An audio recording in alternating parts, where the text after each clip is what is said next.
হায় হায়, প্রেমিকার কাছে গিয়ে বলবে তুমি আমার জীবন, আমি তোমার জন্য বাঁচতে চাই, দরকার হলে বাপ মাও ছাড়বো কিন্তু তোমাকে ছাড়বো না।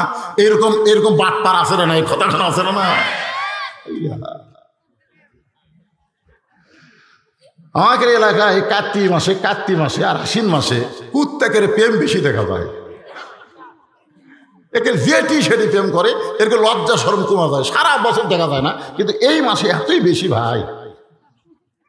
মসজিদের সামনে পর্যন্ত প্রেম করতেছে, প্রত্যেকটা মুসল্লি খালি শেষে করতেছে, কিন্তু কুত্তা গুরুত্বই দিচ্ছে না।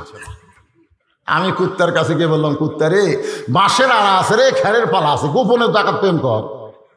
দুই কুত্তা ঠ্যাং টানা দেখে আমার দিকে তাকা থাকে। আমার কোনো বলবার চাই, হুজুর খালি আমরাই ফাঁকা ফাঁকা প্রেম করি। 14 ফেব্রুয়ারি ভ্যালেন্টাইন ডে, বাংলাদেশের কতকগুলো উচ্ছৃঙ্খল যুবক ওই দিন ভালোবাসা প্রকাশ করবে।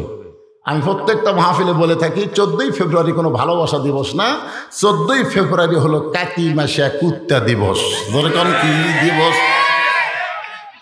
সবচাইতে বড় বিপদ, মুসলমান একদিন ভালোবাসবে না। আল্লাহ কোরআনে বলেছেন, হুন্না লিবাসুল লাকুম ওয়া আনতুম লিবাসুল লাহুন্না। আল্লাহ নবী ঘরের দরজা খুলে বসে আছেন, এমন সময় উম্মাহাতুল মুমিনিন মায়েশা ঘরের মধ্যে ঢুকছে। সঙ্গে সঙ্গে আল্লাহর নবী ঘরের দরজা জানলা বন্ধ করে দিলেন। মায়েশা থরথর করে কাঁপতেছে।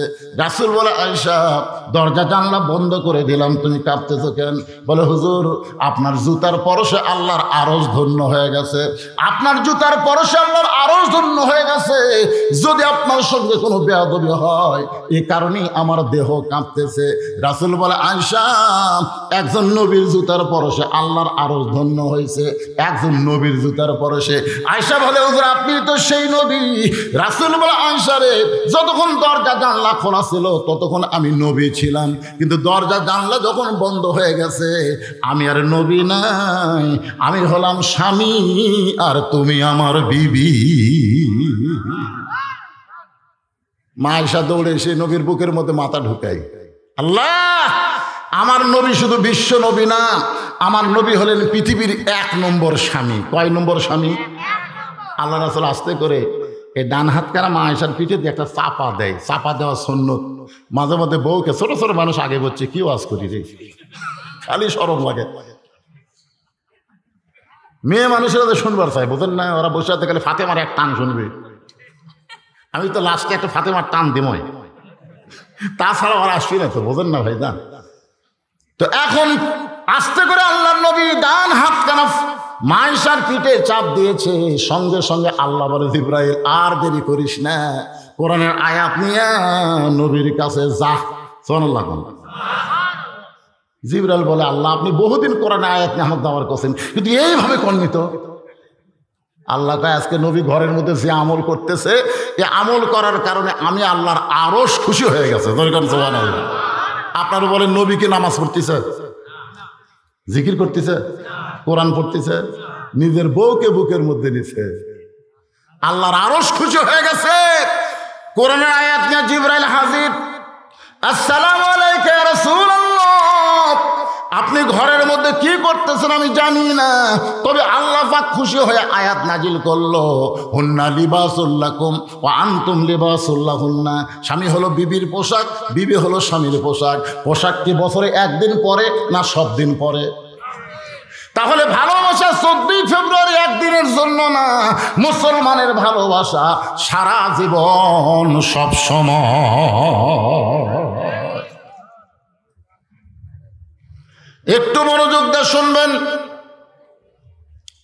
মুসা আলাইহিস সালাম বলতেছে, আল্লাহ মৃত্যুকে পছন্দ করার 2 নম্বর কারণ হলো আমার মৃত্যুটা কেবলমাত্র আপনার জন্যে। ধরে কান কার জন্যে? আপনার একটু অন্তর থেকে বলেন তো, আমরা মরবো কার জন্যে? একটু অন্তর থেকে বলেন বাজান। আল্লাহর জন্য যদি মরবার পারেন। মুসকি মুসকি আল্লাহ হাসে। মুসা কয়, আল্লাহ আপনি হাসতেছেন কেন? আল্লাহ কিন্তু মুসা নবী দেখবার পায়নি, কিন্তু হাসি বুঝবার পারছে। ঢাকা থেকে একজন আপনার মোবাইল কথা বলতে বলতে হাসতেছে, আপনি লোকটাকে দেখবার পাচ্ছেন না। বাটন মোবাইল নাম নেওয়ার কারণ হলো আবার ফট করে হুজুর এখন তো দেখা যায় অডিও মোবাইলের ভিডিওর কথা বলতেছে, বাটন মোবাইলে দেখা যায়, কিন্তু কথা বলতে বলতে তো হাসে, বোঝা যায়। হ্যাঁ, মুসা বলতেছে আল্লাহ আপনি হাসতেছেন। আল্লাহ বলে মুসা রে, আমার জন্য যারা মরবে আমি আল্লাহ বলতেছি তারা মরবে না। ওয়ালা তাকুলু লিমান ইউকতালু ফি সাবিলিল্লাহি আমওয়াতুন বাল আহইয়াউ ওয়ালাকিন লা তাশউরুন। উকিল বলতেছে আপনার হবে, আপনি খালি রাষ্ট্রপতির কাছে দরখাস্ত লেখেন, রাষ্ট্রপতি দয়া করে যদি আপনাকে মাফ করে তাহলে আপনার ফাঁসি হচ্ছে না। আসামি খালি মুসকে মুসকে হাসতেছে। উকিল কয় হাসেন কেন? বলে হাসার কারণ হলো তোমার কথা শুনে হাসি লাগতেছে। বলে কথা শুনে হাসির কি হলো? আপনি দরখাস্ত লেখেন যদি মাফ করে তাহলে আপনার ফাঁসি হচ্ছে না। আসামি বলতেছে উকিল রে, আমি আমার জীবনে 3টা রাষ্ট্রপতিকে ক্ষমতার থাকা অবস্থায় মরা দেখছি। একটা হলো বঙ্গবন্ধু শেখ মুজিবুর রহমান, একটা জিয়াউর রহমান, একটা জিল্লুর রহমান। যারা ক্ষমতা থাকতে মরা যায় তাদের কাছে জীবন ভিক্ষা কোনো মুসলমান চায় না। ধরে কোন কথা ঠিক কিনা? তাহলে আপনার ফাঁসি হবে।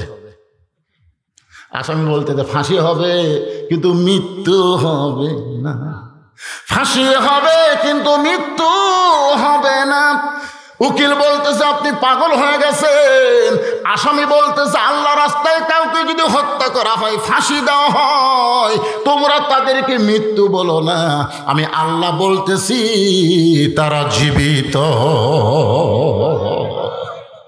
আল্লামা সাইদি তুমি মরনি, শহীদ হয়েছ আমরা এটাই জানি। জানেন না? জানেন না? জানেন না? তাহলে সবাই আমার সাথে বলেন আল্লামা সাইদি তুমি মরনি, শহীদ হয়েছ আমরা এটাই জানি। কিয়ামত পর্যন্ত সবার নাম ধূলিসাৎ হয়ে যাবে। আল্লাহর জন্য যারা জীবন দেয় এরা ধূলিসাৎ হবে না, এরা অমর হয়ে থাকবে। কেন মাইকের সাউন্ড হঠাৎ এরকম ভম্বন শুরু হলো? আমি কিছু বলছি, বক্তার কথা মতো সাউন্ড বাড়াবা কমাও, বক্তার কথা মতো। এখন শেরপুরে ওয়াজ কম দেখে এরা গুরুত্ব কম দিচ্ছে। আগামী বছর কমপক্ষে 50টা ওয়াজ হবে শেরপুরে। কারণ আমি আর ডাইরেক্ট কোনো ওয়াজ করবো না, খালি অ্যাঙ্গেলে মার দিয়ে দেবো। ধরে কোন কথা ঠিক করে আমার মাহফিল বন্ধ করে কেড়ে। আগে বলতেছিলাম ডাইরেক্ট, এখন বলবো অ্যাঙ্গেলে। আগে বলতাম আল কোরআনের আলো সংসদে জ্বালো, এখন বলে আল কোরআনের আলো সব জায়গায় জ্বালে। তার মধ্যে সংসদ আছে না নাই? সংসদের কথা বললে ওদের মন খারাপ হয়। সংসদে ওরা মমতা বগলিয়া গান গাবি, মাইয়া মাই কুলুঙ্গ করে বারা লাফাবি, আবার ভোরকা পরা ভোট চাবি। জোরে কোন কথা ঠিক কিনা? ও সারা দরকারই নেই। আমি এখন বলবো আল কোরআনের আলো, আপনারা অ্যাঙ্গেলে মার দেন সব জায়গায়। হ্যাঁ, আল কোরআনের আলো। আপনারা বলেন তো সব জায়গার মধ্যে সংসদ আছে না নাই? তাহলে ডাইরেক্ট সংসদের নাম নেওয়া লাগবে কেন মামা? অ্যাঙ্গেলে মার দেওয়া হবে। ধরে কোন কথা ঠিক কিনা? ও দো আল্লাহ বলতেছেন ও দো ইলা সাবিলি রব্বিকা মাউইজাতিল লিল হাসানা। ধরে কোন না সুবহানাল্লাহ। আজকে এখানে যারা আমরা বসে আছি সবাই নিয়ত করি আল্লাহর জন্য আমরা জীবন দিব। আল্লাহ রাসূল বলেছেন মান সাআলাল্লাহু তাআলা আশ-শাহাদাতা বিসিদকিন বাল্লাগাহুল্লাহু মানাজিলাশ শুহাদাই ওয়া মাতা আলা ফিরাশিহি। আল্লাহর জন্য জীবন দেওয়ার নিয়তে আল্লাহর দল যারা করবে, ওয়া মাতা আলা ফিরাশিহি, যদি সে নিজের বিছানায় মৃত্যুবরণ করে, বাল্লাগাহুল্লাহু মানাজিলাশ শুহাদা, আল্লাহ হাসরের ময়দানে তাকে শহীদদের কাতারে দাঁড় করায় দিবে। তাহলে নিয়ত করার মধ্যে কোনো দোষ আছে? আজকের মাহফিলের সভাপতি আমার মামা বলল ইন্নামাল আমালু বিন্নিয়ত। তাহলে নিয়তের উপরে যদি সব কিছু নির্ভর করে আমরা আল্লাহর জন্য মরবো, এই নিয়ত কি করা যায়? মাশাআল্লাহ। আল্লাহর জন্য মৃত্যুবরণ করা একটা হাদিস আপনাদের সামনে বলবো।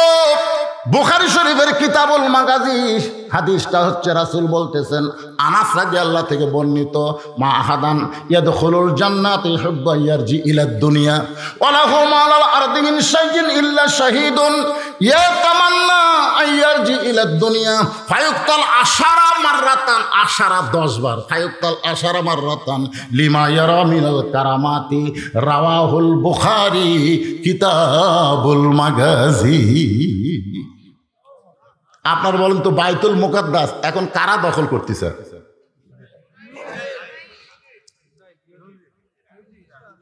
এই ইসরায়েল না কয় ইহুদি কোয়া যায় না? এই যে বাংলাদেশ যে রোহিঙ্গা জায়গা দেয়নি, রোহিঙ্গা করে বাংলাদেশ জায়গা দিছে। আচ্ছা বাংলাদেশ কি রোহিঙ্গা?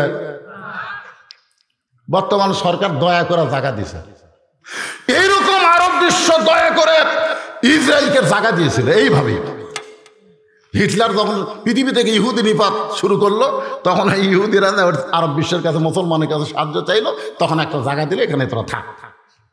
এই থাকবার যায় ওরা যা শুরু করছে ভাই, আমাদের ভবিষ্যতে রোহিঙ্গা কি করবে আল্লাহ ভালো জানে। আমি ওই এলাকাতে গেছিলাম, বুঝলেন, এলাকার লোকজন বলতে, হুজুর যত লুটতারাজ চুরি ডাকাতি সব শালায়রাই করতেছে, কিন্তু করা যাচ্ছে না। এখন আবার মায়ানমারের সৈন্যরাও পর্যন্ত ঢুকতেছে, কথা কর না কেন? আল্লাহ জানে ভবিষ্যৎ আমাদের কি আছে। একটু মনোযোগ দিয়ে শুনবেন, বাইতুল মুকাদ্দাস এই পর্যন্ত 26,000, জোরে বলেন কত হাজার? 26,000 মুসলমানকে তারা হত্যা করেছে। তার মধ্যে 19,000 হলো ছোট বাচ্চা। এরকম ছোট ছোট বাচ্চাদের 19,000। এইরকম ছোট বাচ্চাদের হত্যা করার কারণ কি? কারণ হলো একজন ফিলিস্তিনের মা বলেছে যে পৃথিবীর মায়েরা সন্তান জন্ম দেয়, আর আমরা কোনো সন্তান জন্ম দেই না, আমরা একটা মুজাহিদের জন্ম দেই। জোরে কান সুবহানাল্লাহ, মুজাহিদ। আর আমাদের বাংলাদেশে আমরা কি জন্ম দিচ্ছি রে?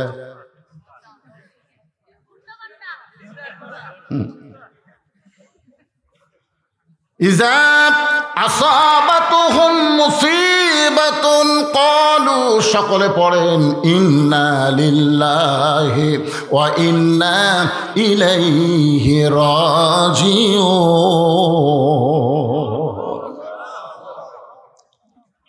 মাত্র 3 দিন বয়স, মাত্র 3 দিন বয়সের ছোট্ট একটা বাচ্চাকে কালো কাপড় দিয়ে ঢেকে উম্মে ফজল নবীর সামনে হাজির করলেন। এরকম কালো কাপড় দিয়ে ঢেকে রাখছে। আল্লাহর নবী বললেন, ফুফি আম্মা আপনার কোলের মধ্যে কে? বলে আল্লাহ পাক আবার তোমাকে একটা নাতি দান করেছে, তুমি একটু কোলে নিয়ে তাকে আদর করে দাও। আগে যে নাতিটা হয়েছে তার নাম হলো হাসান, আগে যে নাতিটা হয়েছে তার নাম কি? এইটার একটু কোলে নিয়ে তুমি একটু আদর করে দাও। সঙ্গে সঙ্গে নবী উম্মে ফজলের কোল থেকে হোসাইনকে নিয়ে কপাল একটা চুমু দিয়ে আসমানের দিকে তুলে বললেন, আল্লাহ এই গোস্তের টুকরাকে তুমি কুরবানি হিসাবে কবুল করে না। সমস্ত সাহাবীরা জিহ্বায় কামড় খেলেন, এইটা কেমন দোয়া? আমার নাতি না বলে নবী বললেন গোস্তের টুকরাকে আল্লাহ তুমি কুরবানি হিসাবে কবুল করে নাও। সমস্ত সাহাবী বলেন, নবী গো, হুজুর আপনি কেমন দোয়া করলেন? আল্লাহ রাসূল বলেন, সাহাবীরা রে, আমি নবী সেদিন থাকবো না, তোমরাও সেদিন থাকবা না। আমার ইসলামকে মুসলমান নামধারী ইসলামকে ধূলিসাৎ করে দিবার চাবে আমার এই হোসাইন সেদিন বাতিলের বিপক্ষে লড়াই করে নিজের জীবনকে আল্লাহর জন্য দিয়া দিবে। আজও পৃথিবীতে এরকম মুসলমান নামধারী আছে না নাই? এ কথা কোন আছে না নাই? কুমিল্লার আগে কুমিল্লায় ছিল, এখন চাঁদপুর একটা ভিন্ন জেলা হচ্ছে। চাঁদপুর নাম শুনছেন আপনারা? ওই চাঁদপুরে একটা থানা আছে, আমি ওখানে অনেকবার গেছি। জায়গাটার নাম হলো ফরিদগঞ্জ। কি নাম? একটা উপজেলা ফরিদগঞ্জ, এরকম আপনাদের শেরপুর উপজেলা। এরকম ফরিদগঞ্জ উপজেলার কেন্দ্রীয় মসজিদের ইমাম একদিন জুমার নামাজের খুতবাতে বলতেছে, গরিব ইমামের পিছনে ইক্তেদা করা মাকরুহ। এই কথাগুলো মনোযোগ দিয়ে শুনবেন। আজকে বাংলাদেশে কিন্তু বহু ইউটিউবার মুফতি হচ্ছে, হয় না ভাই? খালি খুলে দেখবেন, আপনি এতদিন ধরে যা করতেছেন একটাও হচ্ছে না। তো ওই হুজুর বলে দিছে গরিব ইমামের পিছনে ইক্তেদা করা মাকরুহ। বাংলাদেশের কয় ইমাম ধনী আছে কোন? এই কথা কন না কেন, কয় ইমাম ধনী আছে? তাহলে কি ফতোয়া দিল? আরে ইমামতি করিয়া করে নাই ধনী আছে। আজ আমি কিন্তু একসময় সাইকেল নিয়ে শেরপুর ওয়াজ করছি, আপনার মনে আছে? সাইকেল রে, যে সাইকেলের মাঠঘাট নাই সেই সাইকেল ওয়াজ করছি। না না না, তাহলে আমার শুরু কি আমি ধনী? আপনারা হুন্ডালে দেখছেন সাইকেল দেওয়াচ্ছে বাবা, সেটা আপনাকে মনে নাই? শোনার চান ওয়াজকার উপরে 100 টাকা ভিতরে গেলে 10 টাকা মারছেন, মনে আছে? এইরকম মোটা করে দিতেন পকেটে তুলি গুনা দেখি। হায় হায়, অধিকাংশ ইমামরাই হলো গরিব, কথা ঠিক? আর ফতোয়া দিছে গরিব ইমামের পিছনে ইক্তেদা করে। ইক্তেদা মানে যে ইক্তেদা দিবে হাজাল ইমাম, এটা মাকরুহ। মাকরুহ মানে কি? অপছন্দ। যাক, তাও মোটামুটি আছে। পরের জুম্মায় ফতোয়া দিছে যে ইমামতি করে টাকা নেওয়া জায়েজ নাই। ইমামতি করে টাকা নেওয়া, আচ্ছা এই ফতোয়াটা কেমন হলো? মুসলিরা খুবই খুশি, দেখবারে ডাটের ইমাম রে, ইমামতি করে টাকা নিবি না। এমনি সব বেতন দিবার গেলে ইমাম মুয়াজ্জিনের বেতন কিন্তু দিতে খুবই কষ্ট, খুবই কষ্ট বাবা, খুবই কষ্ট। সারা মাস কেশিয়ার ইমামের পিছনে নামাজ পড়লো, আর যখনই মাস শেষ হলো তখন ইমামকে কেশিয়ারের পাশে ঘোরা লাগলো। চাচা মাস শেষ হয়ে গেছে, চাচা কথা কয় না, মানে কানত কম শুনতেছে। চাচা কি আমি কি কানে কম শুনে নাকি? চাচা সারা মাস তো কইনি চাচা, মাস শেষ হয়ে গেছে, দিব মারা খাবো। হাই রে কেশিয়ারের মশান ভাই, একটু মনোযোগ দিয়ে শুনবেন। যেই মাত্র ফতোয়া দিছে ইমামতি করে টাকা দেওয়া জায়েজ নাই, ফরিদগঞ্জ থানার যত মসজিদ সমস্ত ইমাম একত্র হইয়া ওই ইমামের বিরুদ্ধে র্যাবের অফিসে কমপ্লেন। হামাকের গ্রুপ হইয়া হামাকের বিরুদ্ধে ফতোয়া। ই আসলে কোন হুজুর? র্যাবের মেজর ওই হুজুরকে ডাকছে, ইমামকে ডাকছে। ডাকার পরে বলতেছে, হুজুর আপনি আসলে কে? যে বলছে আপনি আসলে কে শুনতে আপনি আসলে কে, এ কথা বলতে চুমকা উঠলো। এর মধ্যে কিছু আসো, এই ঘরত তুলে যখন রিমান্ডে নিয়েছে, ওই চোখের পানি বের করে বলতেছে, আমি আসলে হুজুর না, আমি হলাম খ্রিস্টান। আমার মতো আরো 24 জন খ্রিস্টান হুজুর সাজা বাংলাদেশের মসজিদ দখল করে আছে। আরো কয়জন? 24 জন এভাবে হুজুর সাজা চিটাঙ্গের একটা আন্ডারগ্রাউন্ড মাদ্রাসায় আমরা দাওরা পর্যন্ত লেখাপড়া করছি, করে এই ইমামতি করতেছি। তো বলে এরকম ইমামতি করার কারণ কি? বলে বাংলাদেশে আসল মুসলমান কারা এটা বাইরে থেকে বোঝা যায় না, এটা বুঝবার গেলে ভিতরে ঢোকা লাগবে। বাংলাদেশে আসল মুসলমান কারা? কারণ খ্রিস্টান ইহুদি এরা সব মুসলমানের বিরুদ্ধে লাগবে না, এরা আসল মুসলমানকে পৃথিবী থেকে নিঃশেষ করার চেষ্টা করবে না। আসল মুসলমান যদি না থাকে তাহলে গোটা পৃথিবী মুসলমানের দখলে যাবে না। আর আসল মুসলমান যদি দুনিয়াতে থাকে, আমরা ইহুদি খ্রিস্টানকে একদিন পরাজিত করে তারাই পৃথিবীর দখল নিবে। জোরে কোন সুবহানাল্লাহ। এটা ভিতরে না ঢুকলে বোঝা যায় না। এই জন্য খ্রিস্টান হুজুর সাইজা ভিতরে ঢুকেছি। এর মধ্যে গাজীপুরে একটা ধরা পড়ছে, এরই মধ্যে একটা ধরা পড়ছে গাজীপুরে। তোর এখন কথা ঠিক কিনা ভাইজান? একটু মনোযোগ দিয়ে শুনবেন। মেজর বলতেছে, তাহলে আসল মুসলমান কারা? মুসলমান আসলে কয় দল? খ্রিস্টান হুজুর বলতেছে, প্রকৃত মুসলমান আমরা হিসাব করে দেখলাম বাংলাদেশে হলো 3 দল। তোরে কোন কয় দল? এক দল মুসলমান, আমরাও যা এরাও তাই। তাহলে নাম আব্দুল্লাহ, নাম আব্দুর রহমান, আজান দিলে ঘাড় কাজ করে বাড়ির যায়। মসজিদে মুয়াজ্জিন আজান দিছে, ওদিকের গুরুত্বই নেই। নাম হচ্ছে আব্দুর রহমান, কিন্তু আসসালাতু খায়রুম মিনান নাম শোনার পরে ওই 3.5 হাত মানুষ 2.5 হাত হয়ে যায়। আছে না নাই? জোরে কোন আছে না নাই? আজান শোনার পরে কানত পড়বে আজান, এই জন্য কম্বল মাথার উপর তুলে দিছে। কম্বল মাথার উপর তুলে দেওয়ার কারণে পাও বার ঠান্ডা লাগে, পাও টানা বুকের কাছে থসে। বাপ মসজিদে যাওয়ার সময় জানলাতে তাকায় দেয়, কে 3টা পর্যন্ত আর্জেন্টিনার খেলা দেখলো। আর এখন বেটা কুটি গেল রে, তাকে দেখে মনে চাউলের বস্তা ঠেকাতো স্যার। আস্তে আস্তে বাবা গেছে, ঘরের মধ্যে গিয়ে কম্বল টান দিয়ে চিল্লে বলতেছে, কম্বলের মধ্যে তোর সাইজ আর সকালবেলা সাইড থেকে কুত্তার সাইজ একই সাইজ। এরকম কিছু মুসলমান আছে না নাই? শুধু নাম মুসলমান, কিন্তু কাম হলো ইহুদি খ্রিস্টানদের মতো। এই দল মুসলমানের বিরুদ্ধে আমরা কোনোদিন লাগবো না। আজকে ডানকি পাড়ার মুসলমান কারা? রাসূল বলেছেন বাইনাল আবদি ওয়াল কুফরি তরকুস সালাত। বান্দার কাফের মধ্যে পৃথক হলো নামাজ। যে বান্দা যে নামাজ পড়ে সে হলো আল্লাহর বান্দা, আর যে নামাজ পড়ে না সে হলো কাফের। মান তারাকাস সালাত মুতাম্মিদান ফাকাত কাফারা। ইচ্ছা করে একটা ওয়াক্ত নামাজ যারা বাদ দিবে তারা অবশ্যই কাফের হয়ে যাবে। আমাদের বাংলাদেশে নামাজি মুসলমানের সংখ্যা বেশি না বেনামাজি মুসলমানের সংখ্যা বেশি? ওই বেনামাজের বিরুদ্ধে কেউ লাগবে না, কেউ ফতোয়া দেবে না। যারা নামাজ পড়ে তারাই কিন্তু আমিন নিয়ে ফতোয়াবাজি করে, যারা নামাজ পড়ে তারা হাত বান্ধা নিয়ে ফতোয়াবাজি করে। একজনকে ধরে বলতেছে তুই আমিন জোরে কোস না আস্তে কোস, আমি নামাজই পড়ি না। তুই ঠিক আছিস? যারা নামাজ পড়ে তাদের মধ্যে ফতোয়া তারাবি 8 রাকাত না 20 রাকাত, কিন্তু যারা নামাজ পড়ে না তাদের কোনো ফতোয়া নাই। জোরে কোন কথা ঠিক কি না? খ্রিস্টান হুজুর বলতেছে এই বাংলাদেশে বেশিরভাগ মুসলমান আমাদেরই দল করে, কারণ ওরা নামে মুসলমান, কামে হলো শয়তান। ধরে কোন কামে কি? ওদের বিরুদ্ধে আমরা কোনদিন লাগবো না। মেজর বলতেছে বুঝলাম একদল গেল, আর একদল বলেন ওরা আর একদল মুসলমান, এরা খালি মসজিদকে আল্লাহর ঘর বিশ্বাস করে। গোটা বাংলাদেশ আল্লাহর এই বিশ্বাস এরা করে না, শুধু মসজিদ বিশ্বাস করে। কার?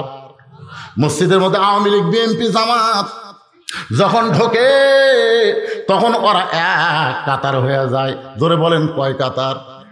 বাইরে কয় কাতার হয়ে যায়? এক কাতার হয়ে যায়। আওয়ামী লীগ যদি 4 আঙ্গুল সামনে যায়, জামাত ইসলাম টান দিয়ে কয় লাইনও তাই। আওয়ামী লীগ কাতারের দিকে তাকায় বলে ভাই আমি খেয়াল করিনি, কে টান দিছে ওই দিকে না দেখে কাতারের দিকে তাকায় আছে। বিএনপি 4 আঙ্গুল পিছনে আছে, জামাত ইসলাম ঠেলাতে বলে ভাইজান তুই কি কাতার চিনিস না? তুই কাতারত দাঁড়ায়, কারণ কাতার সোজা না হলে কিন্তু নামাজ হবে না। আওয়ামী লীগ, বিএনপি, জামাত কাদের সঙ্গে কাঁধ মিলায় নামাজ পড়ে, কিন্তু মসজিদের বাহির যখন যায় তখন 20 দল 14 দল হয়। ওই মুসলমানের বিরুদ্ধে আমরা কোনোদিন লাগবো না। সামান্য জায়গা আল্লাহর দিয়া বাদ বাকি সব আমাকে রোগ দিয়ে দিছে। আমাদের অর্থনীতি চলতেছে, আমাদের সমাজ চলতেছে, আমাদের রাষ্ট্রনীতি চলতেছে। এরা সুদের বিরুদ্ধে ফতোয়া দিবে, কিন্তু সুদ থেকে এরা বাঁচতে পারবে না। সুদের 1 টাকা খাইলে নিজের মায়ের সঙ্গে 42 বার জিনা করার গুনাহ হয়। এই কথা বলতে গিয়ে রাসূল 3 বার মুখ ধরেছেন। সুদের পাপের কথা বলতে গিয়ে রাসূল 3 বার এভাবে মুখ ধরলেন, বলতে গিয়ে আবার মুখ ধরলেন। সাহাবারা বলে হুজুর এমন কি কথা বলবেন, বারবার আপনি কেন মুখ চেপে ধরতেছেন? আল্লাহ রাসূল বলে সাহাবীরা রে, এমন একটা ভয়ঙ্কর তত্ত্ব দিব যেটা বলতে আমার বড় শরম লাগতেছে। সাহাবীরা বলে হুজুর আপনি যদি শরম পান তাহলে মা তাকুমুর রাসূলু ফাখুযুহু ওয়া মা নাহাকুম আনহু ফান্তাহু, কেমনে আমল হবে? রাসূল বললেন তাহলে শোনো, যে সুদের 1টা টাকা খায় নিজের গর্ভধারিণী মায়ের সঙ্গে 42 বার জিনা করার গুনাহ। এখন আপনাকে ডাঙ্কি পাড়াত কেউ খায় কিনা? না না, সেটা চিল্লে কোয়া লাগবে কেন? মনে মনেই চিন্তা করেন আপনি সুদের টাকা খাবেন আর মুসলমান হয়ে মরবেন, ইন্না লিল্লাহ করে আপনার কবরে থুবে। ইয়ার কি মারতেছে? বাংলাদেশে এমন কোনো পাগল নাই যে পাগলকে বলা হয় তোর মা বিয়ে করবে, করবে? করবে? কোন পাগল নিজের মাকে বিয়ে করবে না। আর 1 টাকা সুদের খালে 42 বার জিনা করার গুনাহ হয়। আজকে সুদের অর্থনীতি চলবে, শয়তানের রাজনীতি চলবে। আল্লাহর কোরআনের হক কথা বললে তাদেরকে ধরে ধরে জেলে তুলবে। ধরে কোন কথা ঠিক না? যদি বলা হয় দেখায় দেন, দেখায় দেবে। ওই যে দেখতেছেন না হুজুর, ওই সামনে ওটা আমার হুজুর, ওর পিছনে যা দেখতেছেন ওটা আমার বাপের, আর এই সাইডে আমার চাচা, আর সামনে আমার ভাইকে। এলাকা পাও দেখার দরকার নেই।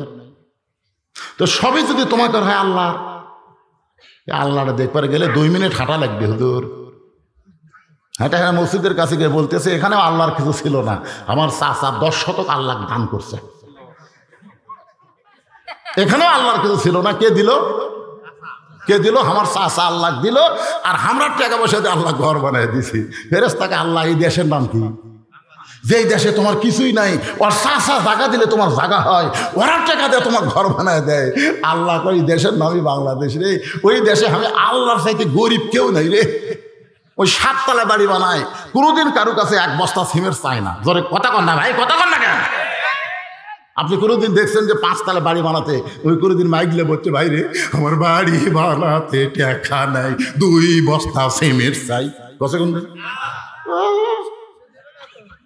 দিবে না? তুই কবি না, অশরম নাই, অশরম নাই। ওই নিজের বাড়ি বানাবে নিজের টাকা দিয়ে, আর আল্লাহর ঘর বানাবার যা ভিক্ষা করবি, অশরম নাই? কি শহীদ আফ্রিদি পাকিস্তানের ক্রিকেটার, আগে 19টা মসজিদ বানাচ্ছে, আগে 19টা মসজিদ বানাচ্ছে। আর বৌসল কয় আমাকে ঘর বাড়ি বানাবেন না, আগে আল্লাহর ঘর। কিসের ঘর রে? মরে গেলে কব কিসের ঘর? আগে 19টা মসজিদ বানায় দিয়া তারপরে নিজের বাড়ি বানাচ্ছে। একটা ক্রিকেটার বিসমিল্লাহির রহমানির রহিম, শালা হির রহমান কর পারে না, শালা ক্রিকেটার, শালা বাঞ্চতের বাচ্চা আছে না নাই? বিসমিল্লাহ ঠিক মতো খবর পারে না, আর আমার নেতৃত্ব দিব। প্রধানমন্ত্রী কয় কিছু কয়া লাগবে না, কেন ছক্কা মারবা তাহলে হবে। মাথা গেছে ভাই।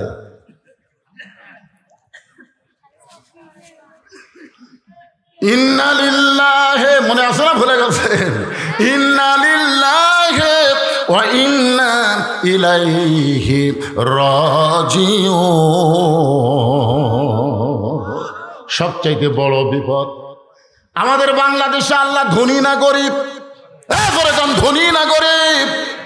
এত সুন্দর হাদিস বলা হয়, এত সুন্দর হাদিস বলা হয় যে আল্লাহর ঘর তৈরি করে দেয়, আল্লাহ তাকে জান্নাতে একটা ঘর বানায় দেয়। এত সুন্দর কথা বলার পরেও যখন গামছা যায় আপনাদের কাছে, তখন আপনার পকেটে কিন্তু 500 টাকার একটা নোট আছে, 200 টাকার একটা নোট আছে, 100 টাকার একটা নোট আছে, আর 10 টাকার একটা ছিঁড়া আছে, 10 টাকার একটা কি আছে, পান আল্লাহ লেয়নি, আল্লাহ হাত দেয়নি। ওই টাকাটা বাড়ি করে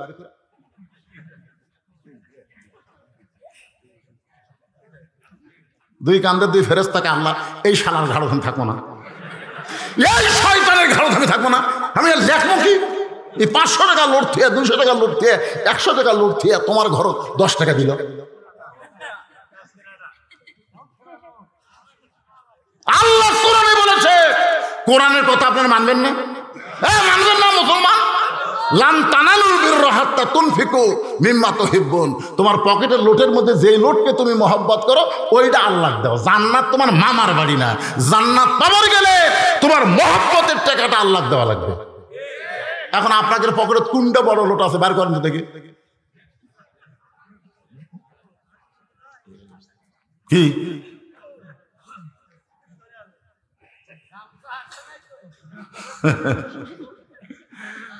আপনারা মনে করতেন ওয়াজ শেষ করে আদায় করবো?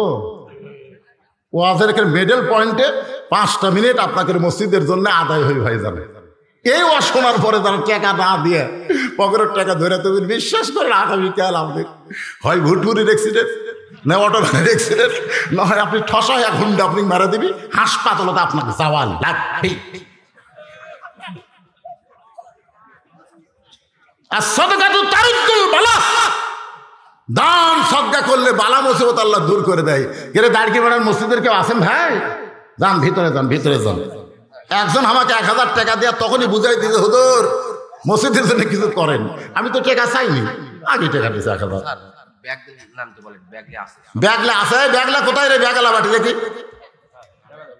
না, বিশ্বাস তো লোক হওয়া লাগবে। হিরোইন করে আবার টাকা তুলে আরেক দিনে চলে যায়, বোঝেন না?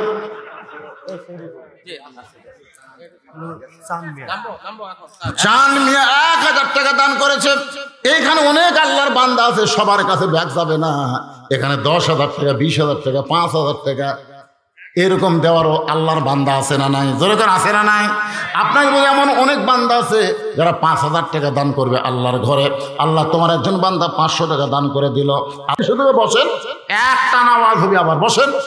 লা ইলাহা ইল্লাল্লাহ আব্দুর রাজ্জাক ভাই 500 টাকা দান করছে, আল্লাহ দানকে কবুল করেন। এই মসজিদের 56 জন কমিটি, কয়জন কমিটি?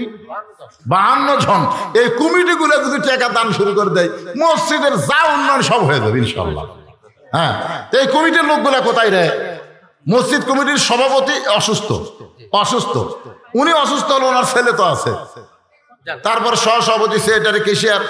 আপনাদের কাছে এরকম চাইছে যদি আমি আদায় শুরু করি, তাহলে আমি আদায়কারী বক্তা হয়ে যাব। আপনার বন্ধু শেরপুরে, আমি কি আদায়কারী বক্তা? কথা বল না কেন, আদায়কারী বক্তা? ঘন্টার পর ঘন্টা ওয়াজ শুনবেন, ঘড়ির দিকে আমি তাকাই না। কিন্তু আজকে আগে 2টা বক্তা ওয়াজ করলো, লোকই নাই, ওরা কি আদায় করবে? 10,000 টাকা লিল্লাহে তাকবীর। আবু জাফর বাপ মায়ের জন্য 10,000 টাকা দান করেছে। আল্লাহ বাপ মায়ের কবরকে জান্নাতের টুকরা বানায় দেন, বাপ মাকে আল্লাহ কবরে শান্তিময় করে দেন। যে দান করলা আবু বকর রাদিয়াল্লাহর সঙ্গে আবু জাফরকে আল্লাহ জান্নাতি বানায় দেন, ধরে কোন আমিন। দাঁড়কিপাড়া স্বপ্ন কুটিরের পক্ষ থেকে 2,000 টাকা অনুদান দান করেছে আল্লাহ। স্বপ্ন কুটির, এটা স্বপ্ন কুটির, এটা কি? ও বাসার নাম স্বপ্ন কুটির, আসলে স্বপ্ন ভাঙ্গে যাবে মিশে মায়ায় বন্দি থাইকা, করলাম কত খেলা, পশ্চিমে তাকিয়ে দেখো তোমার ডুইবা গেছে বেলা, এক পলকের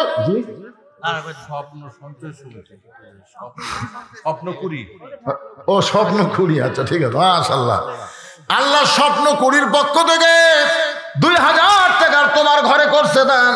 আল্লাহ স্বপ্ন কুড়িকে কবুল করে নেন, জোরে কোন আমিন। কেরে মসজিদ কমিটির সভাপতির পক্ষে কেউ দান করবে না? দোয়া তো আমরা করবো, আল্লাহ তাকে সুস্থ করে দেবে ইনশাল্লাহ। কিন্তু সভাপতির ছেলে আছে তো নাই? ছেলে আছে? কয় ছেলে? সহসভাপতি কে বলেছেন? 100 টাকা দান করছে, ছোট্ট মানুষ। আল্লাহ দানকে কবুল করেন, আল্লাহুম্মা আমিন। আমি কমিটির কাছে গিয়ে এরকম চাওয়া পারবো না, আপনার নিজে নিজে রেডি হয়ে আসেন। এখন আলোচনা করা লাগবে, আলোচনা করা লাগবে না? মুসা নবী মৃত্যুকে পছন্দ করে কয় কারণে? কয় কারণে মনে ভুলে যান কেন? তার মধ্যে 2 কারণের উপর আওয়াজ হচ্ছে। আর হোসাইনকে রাসূল দোয়া করেছে, এই গোস্তের টুকরাকে আল্লাহ কুরবানি হিসাবে কবুল করো। মনে আছে? ভুলে গেছেন? দাদির জন্য, দাদির জন্য গেলে খালি হই, দাদা দাদির জন্য সম্মানিত অতিথি, আপনাদের অত্যন্ত মহব্বতের মানুষ, শিল্পপতি জনাব শফিকুল ইসলাম শিরু সাহেব 10,000 টাকা নগদে করছে দান। তার দাদা দাদির কবরকে আল্লাহ জান্নাতের টুকরা বানায় দেন। আল্লাহ তাকে আবু বকর রাদিয়াল্লাহর সঙ্গে জান্নাতি কবুল করে নেন, জোরে কোন আমিন। সবাই জোরে বল আল্লাহুম্মা আমিন। চাকরিজীবী কল্যাণ সমিতি থেকে 1500 টাকা, চাকরিজীবী কল্যাণ সমিতি থেকে 1500 টাকা দান করছে। আল্লাহ চাকরিজীবী কল্যাণ সমিতির প্রতি আল্লাহ তুমি এই সমিতির নাম শুনলে ভিতরে একটা ভয় হয়, এরা কি তলে তলে সুদের ব্যবসা শুরু করলো নাকি? একটা ভয় হয় খেলতে, ধরে কারণ ঠিক কিনা? বাবা বাবা রে, সোনার সানেরা রে, এইটা দান করো না, তোমার ব্যবসার মধ্যে নামো। ব্যবসা আল্লাহ সুদকে হারাম করেছে, ব্যবসাকে হালাল করে দিয়েছে, ধরে কারণ সুবহানাল্লাহ। 100 টাকা ভেবে দোয়া চালে ওয়াজ করবো কখন? খালি ধড়ো করে সব দড় করো। হ্যাঁ, এখন আসেন, খ্রিস্টান হুজুর বলতেছে 2 নম্বর মুসলমান শুধু মসজিদকে আল্লাহর ঘর বিশ্বাস করে, গোটা পৃথিবী আল্লাহর এইটা বিশ্বাস করে। আপনারা বলেন তো, গোটা পৃথিবী আল্লাহর বিশ্বাস করলে তার ক্ষতি কেমন? ক্ষতি নাই? জয়পুরহাট থেকে একজন আমাকে মোবাইল করে কয়, হুজুর কেমন আছেন? তা আমি তো কইলাম আলহামদুলিল্লাহ। আপনি কেমন আছেন? কয় নাউজুবিল্লাহ।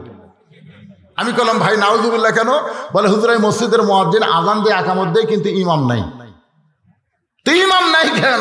বলে ইমামকে কয়দিন হলে পুলিশ খুঁজতেছে, ইমাম যে কোন জায়গায় লুকা আছে আমরা আর খুঁজে পাচ্ছি না।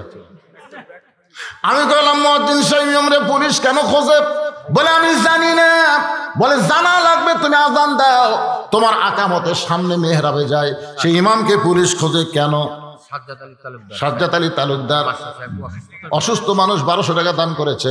আল্লাহ তাকে পুরোপুরি সুস্থতা দান করেন। জোরে কন আমিন, জোরে বল আল্লাহুম্মা আমিন। বাবা এখন কিছুক্ষণ ধরে রাখবেন, দেওয়া মাত্র দৌড়ালে ওয়াজে লাইন কেটে যাবে। একটু মনোযোগ দিয়ে শোনেন, ইমামকে কেন পুলিশ খুঁজতেছে? মুয়াজ্জিনকে আমি জানি না। আমি কলাম ভালো করে খোঁজ নাও, ইমাম কি সুদের ব্যবসা করে নাকি?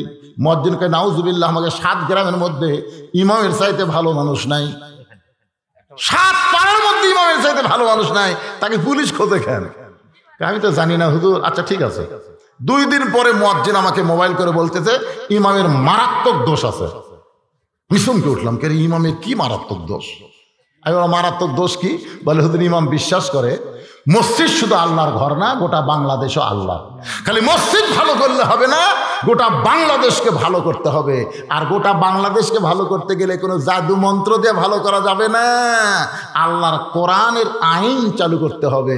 ইমাম গোপনে গোপনে কোরআনের দল করে, এই খবর কে যেন থানার দিছে, তখন থেকে পুলিশ ইমামকে খুঁজতেছে। তাহলে গোটা বাংলাদেশ আল্লাহর, এই বিশ্বাসে যারা কোরআন বিজয়ের আন্দোলন করবে তাদেরকে পুলিশ খুঁজতে পারে, তাদের বিপদ আপদ আসতে পারে। জোরে কোন কথা ঠিক কিনা? ওয়ালা নাবলুওয়ান্নাকুম বিশাইইম মিনাল খাউফি ওয়াল জুই ওয়া নাকসিম মিনাল আমওয়ালি ওয়াল আনফুসি ওয়াস সামারাতি ওয়া বাশশিরিস সাবিরিন। হোসেন রাদিয়াল্লাহ বাতিলের বিরুদ্ধে লড়াই করে নিজের জীবন দিবেন। এমন সময় আব্দুল্লাহ ইবনে উমর হোসেনের কাছে গিয়ে বলল, হোসেন ভাই খামাকা গন্ডগোল করে লাভটা কি? খামাকা গন্ডগোল করে কি লাভ হবে? কারণ ইয়াজিদ বিশাল রাষ্ট্রপতি, বিশাল সৈন্যবহর তার আছে, তুমি সামান্য কয়েকজন নিয়ে তার সঙ্গে পারবে নাকি? হোসেন চোখের পানি বের করে, আব্দুল্লাহ রে তুমি কি তোমার বাবার কথা ভুলে গেছো? তোমার বাবা কিন্তু অর্ধ পৃথিবীর খলিফা ছিল, তোমার বাবা কিন্তু রাষ্ট্রপতি ছিল না, তোমার বাবা ছিল খলিফা। করে বলেন কি? বাংলাদেশে কিন্তু রাষ্ট্রপতি, বাংলাদেশে কিন্তু প্রধানমন্ত্রী, বাংলাদেশে কিন্তু খলিফা নাই। কারণ খলিফা নিজের ইচ্ছা মতো চলতে পারে না, খলিফা চলবে আল্লাহর হুকুম মোতাবেক। সুবহানাল্লাহ করেন না কেন? জুমার দিনে হযরত ওমর হাজার হাজার সাহাবীর মধ্যে বক্তব্য দিচ্ছেন, খুতবা দিচ্ছেন। এমন সময় মাঝখান থেকে একজন সাহাবী দাঁড়িয়ে বলে, ইয়া আমিরুল মুমিনিন, আপনার খুতবা শুনবো না। ওমর ফারুক বললেন, আমার অপরাধ কি? বলে, আমাদেরকে খাটো পাঞ্জাবি দিয়ে আপনি লম্বা জুব্বা পরে খুতবা দিচ্ছেন।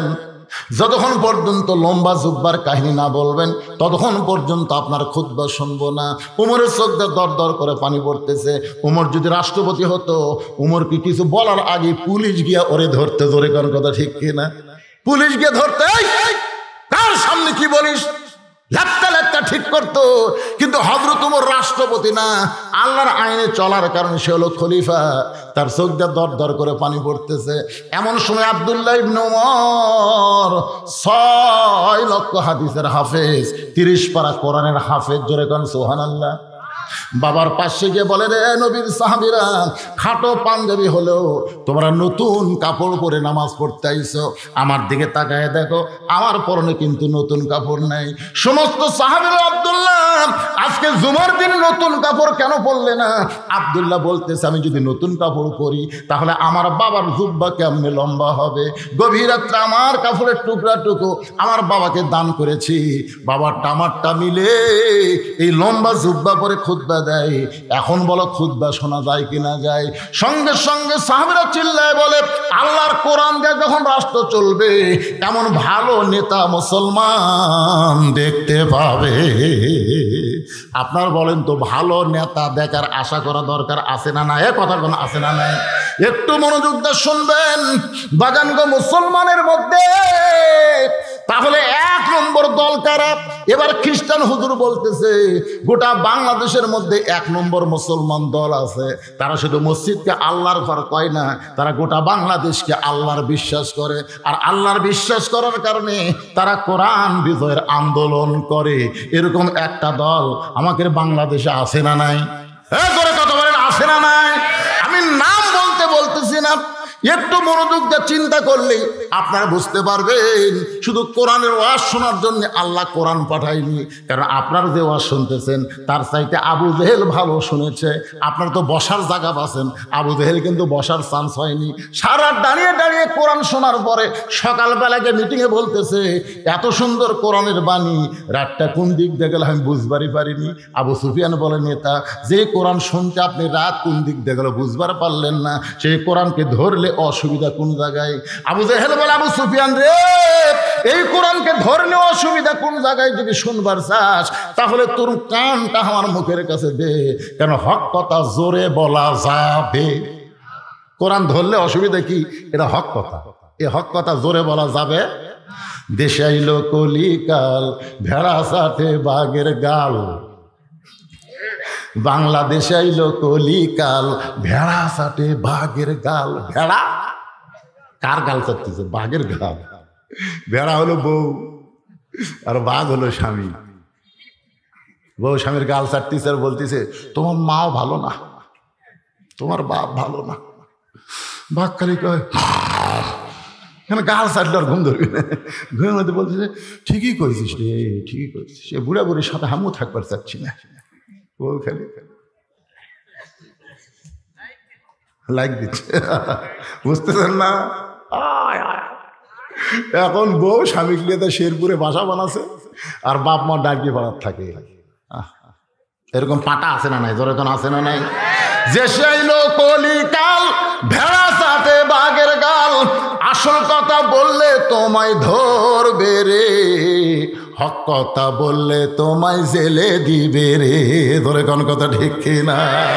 আবু জেহেল বলতে তোর কানটা আমার মুখের কাছে দে, জোরে বলা যাবে না। আবু সুফিয়ান যখন কানটা আবু জেহেলের মুখের কাছে দেয়, আবু জেহেল ফিসফিস করে বলতেছে আবু সুফিয়ান, এই কোরআন ধরলে তোর আমার নেতৃত্ব থাকবে না, এই ভুয়া নেতাগিরি চলবে না, আসল নেতা হয়ে যাবে আব্দুল্লাহর এতিম পোলা। সেই কোরআনের ওয়াজ শুনবেন কিন্তু বাস্তবে আল্লাহর কোরআনকে ধরবেন না। একটু মনোযোগ দিয়ে শোনেন। হোসেন বলতেছে আব্দুল্লাহ রে, তোমার বাবা ছিল খলিফা, ওসমান গনি ছিল খলিফা, আমার বাবা আলীও ছিল খলিফা। আলীও ছিল কি? কথা কর না কেন? খলিফাতুল মুসলিমিন হযরত আলী। হযরত আলী দুনিয়া থেকে বিদায় নেওয়ার পরে আমিরে মুয়াবিয়া তার সন্তানকে রাজত্ব দিয়ে এই দুনিয়া থেকে চলে যাবে। আমি হোসেন এটা মেনে নিতে পারি না। কারণ যখন খলিফা হবে তাকে শুধু রাষ্ট্রপতি হলে চলবে না, তাকে মসজিদের ইমামতি করা লাগবে। বাজান এত পাওয়ারফুল কথা হোসেন পাইছে কেমনি? কারণ একজন নেপোলিয়ন বলেছে ভালো একটা সন্তান যদি পাওয়ার চাও তাহলে ভালো একটা মায়ের দরকার। জোরে বলেন কিসের দরকার? আমি আপনাদের কাছে একটু বলবো বোঝানোর জন্য হিকমতের সাথে। আপনারা বলেন তো হোসেনের মায়ের নাম কি আর ইয়াজিদের মায়ের নাম কি? বাংলাদেশে এমন নেতা নেত্রী আছে তাদের কিন্তু বাপ মায়ের খোঁজ পাওয়া যায় না। জোরে কোন কথা ঠিক কিনা? আপনারা বলেন তো হোসেনের মায়ের নাম সবাই জানেন? কথা কান্না কেন জানেন, কিন্তু ইয়াজিদের মায়ের নাম কেউ জানেন? আজকে শোনেন, ইয়াজিদের মায়ের নাম হলো লাইসা বিনতে সাইবা। মনে রাখবেন, ইয়াজিদের মায়ের নাম হলো লাইসা, তার নানার নাম হলো সাইবা। ধরে কারণ নানার নাম কি? ইয়াজিদের দাদার নাম হলো মাবিয়া, ইয়াজিদের দাদির নাম হইল হিন্দা। এই হিন্দা কিন্তু আমির হামজার কলিজা চাবায় খাইছে। একটু মনোযোগ দিবেন, ওই হিন্দার পেট থেকে যে সন্তান হয়েছে তার নাম হলো মাবিয়া। আর হোসেন যে মায়ের পেট থেকে হয়েছে সে মায়ের নাম হলো ফাতেমা। ওই মায়ের বাপের নাম হলো আল্লাহর নবী, আর হোসেনের নানির নাম হলো খাদিজাতুল কুবরা। ধরে কান্না সুবহানাল্লাহ। মুসা বলতে আল্লাহ আমার জীবনটা আপনার জন্য আমি ওয়াকফ করে দিলাম। এইটা বোঝানোর জন্যই কিন্তু আপনাদের এত দূর পর্যন্ত নিয়ে গেছে। একটু খেয়াল করবেন, গভীর রাত্রে ফাতেমা স্বামীর বুকের মধ্যে মাথা লুকায় কাঁদতেছে, স্বামী গো আমার দোয়া আল্লাহ কবুল করেছে। আলী বলতেছে ফাতেমা তুমি কি পাগলি নাকি? দোয়া কবুল করছে, আনন্দ করো, কান্দ কেন? ফাতেমা বলে স্বামী গো কি দোয়া কবুল করছে আপনি কি শুনবেন না? আলী বলতেছে বলো কি দোয়া? ফাতেমা বলতেছে আল্লাহ তাআলা আমার পর্দার ভিতরে মৃত্যু দিবে, এই দোয়া কবুল করছে। আলী বলতেছে পাগলি রে, যে সারা জীবন পর্দার মধ্যে থাকলো তার মৃত্যু তো পর্দার মধ্যেই হবে, আর বাংলাদেশে সারা জীবন বেপর্দা আর মরার পরে পর্দা। ধরে কোন কথা ঠিক কিনা? আমাদের বাংলাদেশে মেয়ে মানুষের জন্য কয় কাপড়? আপনাকে এলাকাতে কি মেয়ে মানুষ কাপড় দেয় না? তো সবাই কথা কন না একেবারে, মেয়ে মানুষ কয় কাপড়? খালি 5 কাপড়। খাটনি পর্যন্ত চাদর দিয়ে ঢাকাতে হয় না? সবাই বলে বাবা মেয়ে মানুষের লাশ দেখা জায়েজ নাই, চাদর দিয়ে যখন খাটনি ঢাকিছে তখন ফেরেশতারা ঘুরতেছে আর বলতেছে আল্লাহ ই তো গোটা পাড়া ঘুরিছে, এই মেয়ে মানুষ গোটা পাড়া ঘুরিছে, দাঁড়িয়ে পাড়ার এমন করে মরদ নাই দেখছি না, 5 কাপড় দিয়ে এই চাদর দিয়ে ঢাকাতে। আল্লাহ বলতেছে এটা বাংলাদেশ রে, এরা বাঁচতে মানে না রে, মরার পরে মানে রে। আমার মায়েরা, পর্দার অন্তরে যারা বসে আছেন শোনেন, সারা জীবন যদি পর্দার মধ্যে না থাকেন মরার পরে 5 কাপড় দিয়ে কোনো লাভ হবে না। এইটা ভুয়া কথা।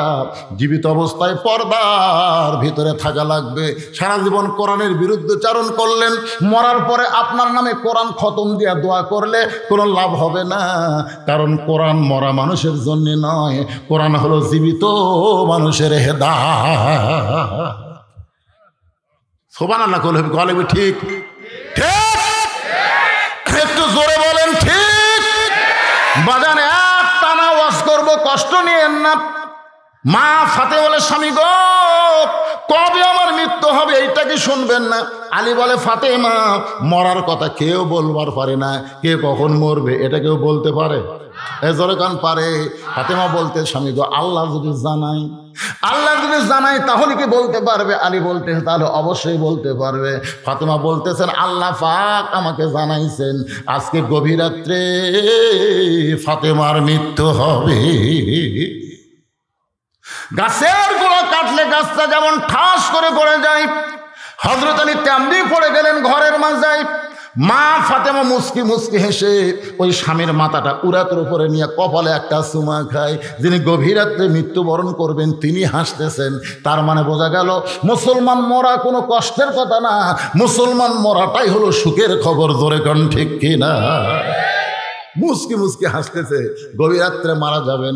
সেই মানুষটা মুস্কি মুস্কি হেসে স্বামীর কপালে চুম্বন দিয়ে বলে স্বামী গো এমন করে আপনি কাঁদবেন না, কারণ দুনিয়া থাকার জায়গা না, আসলে যাইতে হবে। আজকে মসজিদের জন্য এক কোটিপতির কাছে গিয়ে বলতেছে ভাই আল্লাহর ঘরে 10 বস্তা সিমেন্ট লাগবে। আচ্ছা আমার বিল্ডিং করতে করতে আমি খুব অহত আছি ভাই রে,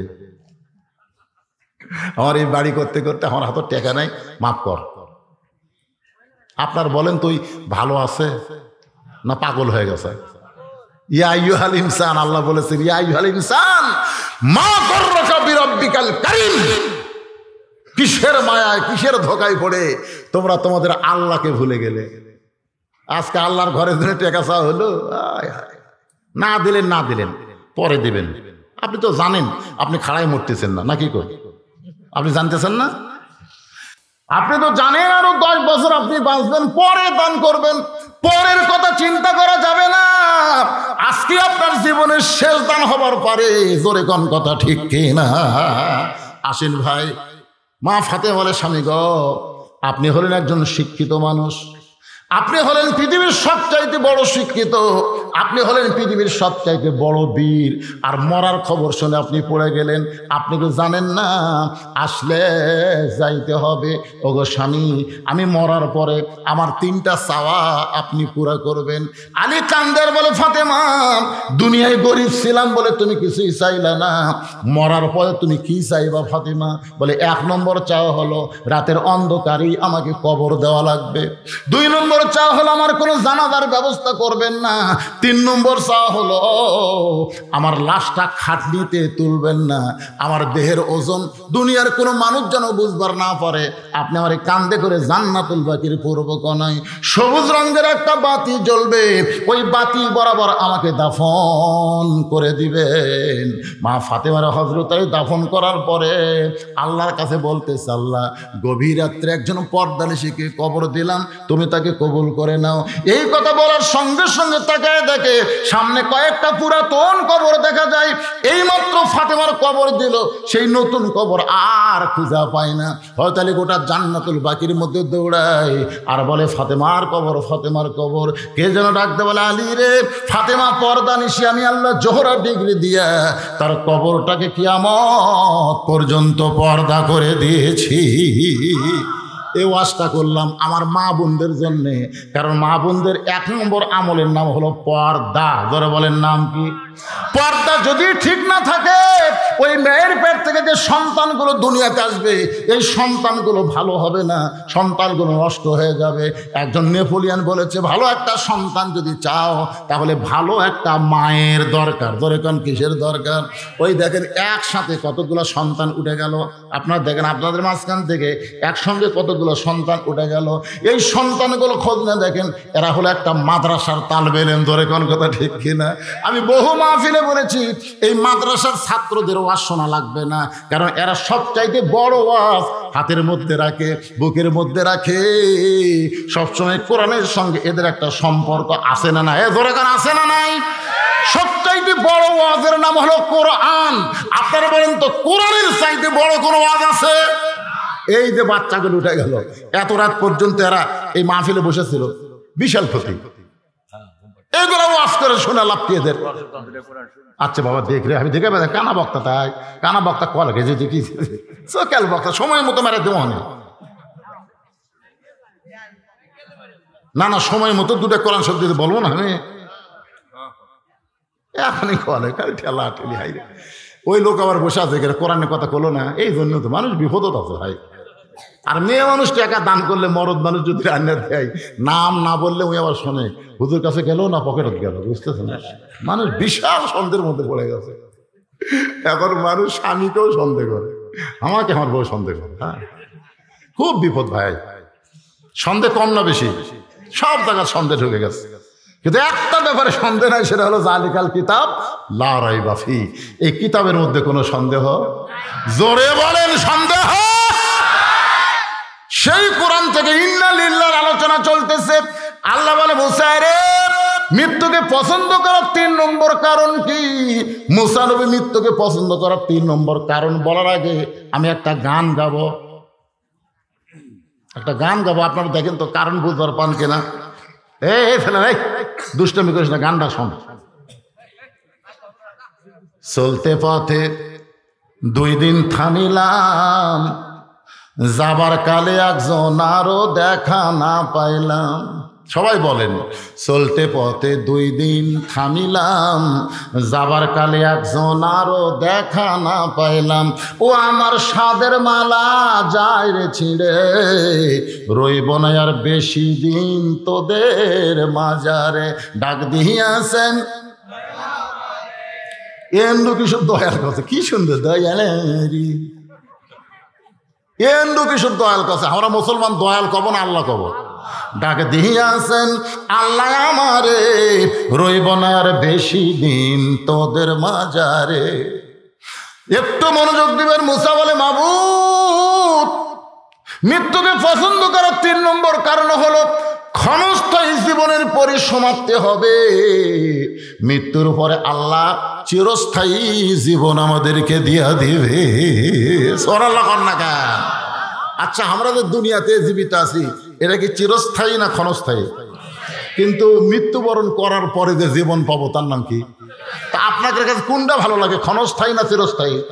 তো চিরস্থায়ী জীবন নিবার গেলে মরা লাগবেই রে। এই পিছনে যারা দাঁড়িয়ে আছে ভাব কিরে, আরে আজকের আলোচনাটা পরে চিন্তা করবেন। প্রত্যেকটা কথায় অত্যন্ত গুরুত্ব নিয়ে আপনাদের সামনে বলতে যে ভাই সবচাইতে বড় বিপদ হলো মরা লাগবে অথচ মরার চিন্তা করে না। এর চাইতে বড় বিপদ কি আছে? কোন দাড়ি পাকে গেছে, এই দাঁত নাই রে বারে, টোল পড়ে গেছে, এরপরও এই দাড়ি কামায়। এরকম আছে না নাই? বেহুদ্দ লোক আছে না নাই?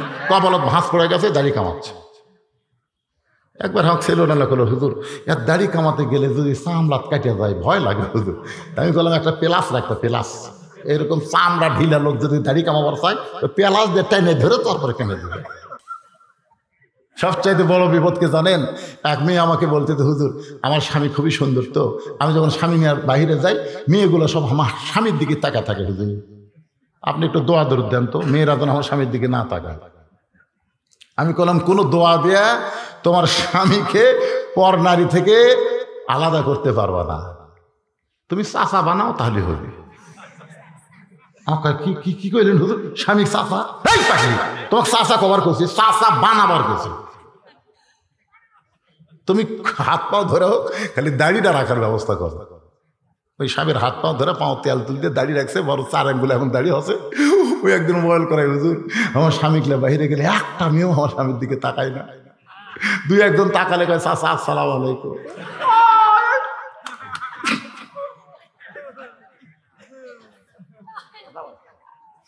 আসলে বেটা দাড়ি ধসে বাপ দাড়ি কামায়, জনগণ কিন্তু বাপক ভাই কয় বেটাক চাচা কয়। এরকম আছে না? এরকম আছে না? সবচাইতে বড় বিপদ মুসলমান হওয়ার পরে নবীর এই দাইমি সুন্নতকে অবহেলা করা।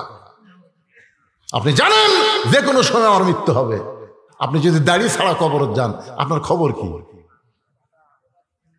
যখন বলবে আমার নাবিওকা, তোমার নবীকে, নবীকে আপনি যখন নবীর নাম বলতে যাবেন রাসূল বলবে এই মুনকে নাকি সোফার দিকে তাকাতে হবে, আর চেহারার দিকে তাকা, আমার দিকে তাকা। দুনিয়া থেকে কিছু আনতে পারে নাই, কবরে সব কিছু থুয়ে আইছে, শুধু আমার সুন্নত দাড়িটা যদি কবরের মধ্যে আনতে পারত, ও আমাকে নবী বলার আগে আমি নবী তারই উম্মত বলে স্বীকার করে নিতাম। ইমাম গাজ্জালী রহমতুল্লাহ আলাইহি বলেন কবরে যাওয়ার পরে প্রথম প্রশ্ন হবে মান রব্বুকা, তোমার রবকে। যেই ব্যক্তি 5 ওয়াক্ত নামাজ পড়তে পড়তে দুনিয়া থেকে বিদায় নিয়েছে তাকে রবের উত্তর দেওয়া লাগবে না, তার পক্ষ থেকে নামাজ দাঁড়িয়ে যাবে। নামাজ দাঁড়িয়ে বলবে রে মুনকির নাকির, কাকে রব সম্পর্কে প্রশ্ন করতেছ? যে দৈনিক 5 বার মসজিদের মধ্যে যায়, ঢোকার পরে আলহামদুলিল্লাহ রব্বিল আলামিন বলে সূরা ফাতিহা শুরু করে, রুকুত গেলে সুবহানাল্লাহিল আযীম কয়, সেজদায় গিয়ে সুবহানাল্লাহিল আলা কয়, এতবার রব রব রব করে দুনিয়া থেকে কবরে আইছে, তাকে আবার রব সম্পর্কে কেন প্রশ্ন করতেছ? আল্লাহর মুনকির নাকির বলবে আল্লাহ তোমার বান্দাকে রব সম্পর্কে প্রশ্ন করলে নামাজ সে খেপা খেপছে, আল্লাহ বলে যে নামাজ না কবরের মধ্যে আইছে, তার রবের উত্তর হয়ে গেছে। তাহলে আপনি যে নামাজ পড়তেছেন না, বেনামাজ অবস্থায় যদি আপনি মরে যান, এটা কি রহমত না বিপদ?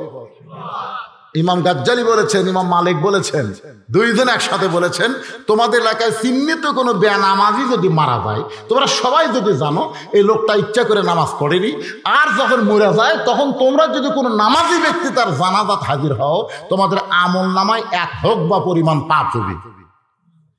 তো বলতেছে হোক বা কি? বলে উহুদ পাহাড়ের সমান। তাহলে বেনামাজির জানাজাত যাও মানে 1 হোকবা পরিমাণ পাপ। ছাত্রগুলো বলে হুজুর তার কি কর্ম, বেনামাজি মরলে আমরা কি করব? ইমাম মালিক বলতেছে একটা কুত্তা মরলে তোমরা কি করো? একটা কুত্তা মরলে, কুত্তা যদি রাস্তাত মরে তাহলে আমরা তো পচে গেলে গন্ধ হবে, এই গন্ধ থেকে বাঁচার জন্য আমরা কুত্তার পাওয়ার দড়ি লাগে টাইনে লিয়ে যে একটা নর্দমা পুঁতে থই। ইমাম মালিক বলেন একটা বেনামাজি মরলে তাই করবা, তার বেশি করবা না, কারণ কুত্তার তাও দাম আছে, বেনামাজির দাম আল্লাহর কাছে তাও নেই। আল্লাহ কোরআনে বলেছেন সুম্মা রাদাদনাহু আসফালা সাফিলিন, এরা পশুর চাইতেও জঘন্য যারা আযান দেওয়ার পরে নামাজ আদায় করে না। কথা কন না কেন, কথা কন না কেন? ইন্না লিল্লাহ বলছেন না? কারা কারা মাগরিব এশার নামাজ না পড়ে আওয়াজ শুনতেছেন? হাত তুলবার করছি না, হাত তোলার একেবারে লুলে হয়ে যাবে হাত। সবটাই সবচাইতে বড় আদালত আপনার কাছে আছে না নাই? বিবেক। আপনি বলেন তো ফজর পর্যন্ত বাঁচার গ্যারান্টি আছে? তাহলে মাগরিবের সব বাদ দিয়ে যারা শুনতেছেন, ফজর আগে যদি আপনার মরে যান, দুনিয়ার সব মৌলবী আপনার জানাজা পড়ালেও আপনি তো জান্নাতে যাওয়ার পারবেন না। কারণ নামাজ না পড়ার কারণে সালাত আলা ঈমানা, যারা নামাজ নাই সে শালা বেঈমান। কি কথা কন না কেন? লা সালাত আলা দীনা, যার নামাজ নাই তার দিন নাই। মসজিদের উন্নয়ন হলো মুসল্লি কালেকশন, খালি জুমার দিলে মুসল্লি হলে হবে না, 5 ওয়াক্ত নামাজ জামাত আদায় করা লাগবে। জোরে করে কথা ঠিক কিনা? কথা কন। দোতলা বানাচ্ছে, দোতলা। হুজুর এত মুসল্লি হয় হুজুর, আটে না। তো ফজরের খবর কি? এক কাতারে হয় না। জোহরের খবর কি? শের ঘুরে গেছে। আসরের খবর কি? চা খাচ্ছে। মাগরিবের খবর কি? কেবল বাড়িতে আসলো। এশার খবর কি? ফজর দা এশা উঠে। তো মসজিদের মধ্যে কয় কাতার? 9 কাতার। হুজুর তো 9 কাতারে এক কাতারে হয় না রে, তাহলে দোতলা করবি কেন? তো চৌধে জুম্মার দিনে সবার শেষে আগে যায়, ওই শালাকের জন্য দোতলা করা লাগবে। জুমার দিনে সবার শেষে আগে যায়, এদেরকে আল্লাহ মুসল্লি কয় নাই, এদেরকে বলা হয়েছে ফাওয়াইলুল লিল মুসাল্লিন। কি মন খারাপ করতেছেন? এই কয়টা চ্যাংড়া তো আজ ঠিক মতো শুনলই না।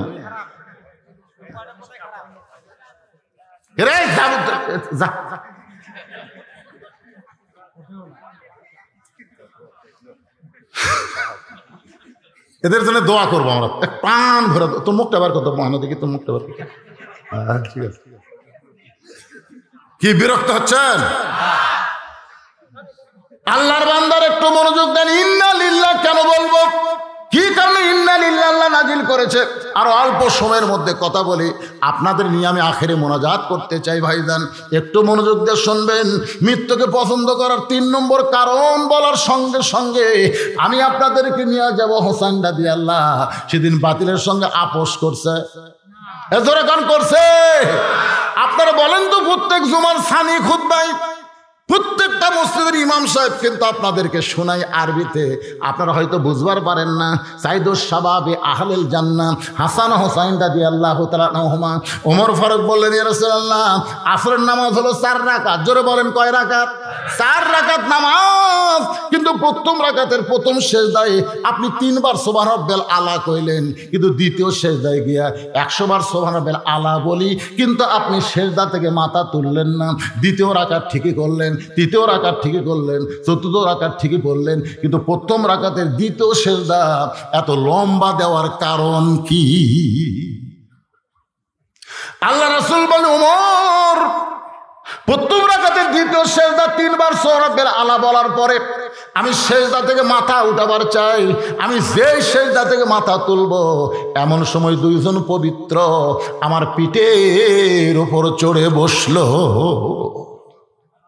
2 জন পবিত্র এসে আমার পিঠের উপর চড়ে বসলো।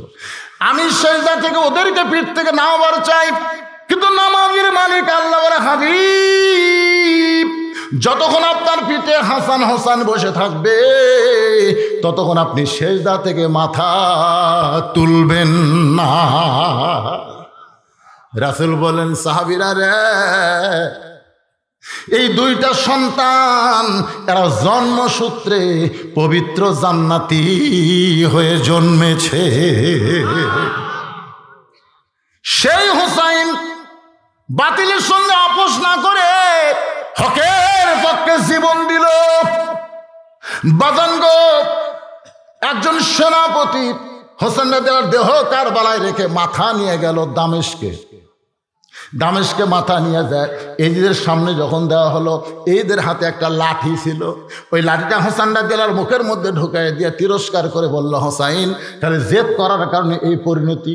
তোমার প্রস্তাব দিয়েছিলাম তুমি ইমামতি করবা, তুমি ঘরে বসে যা চাইবা তোমাকে তাই দেওয়া হবে, কিন্তু তুমি আবার আমার সঙ্গে লড়াই করবার চাও, তুমি রাজত্ব চাও।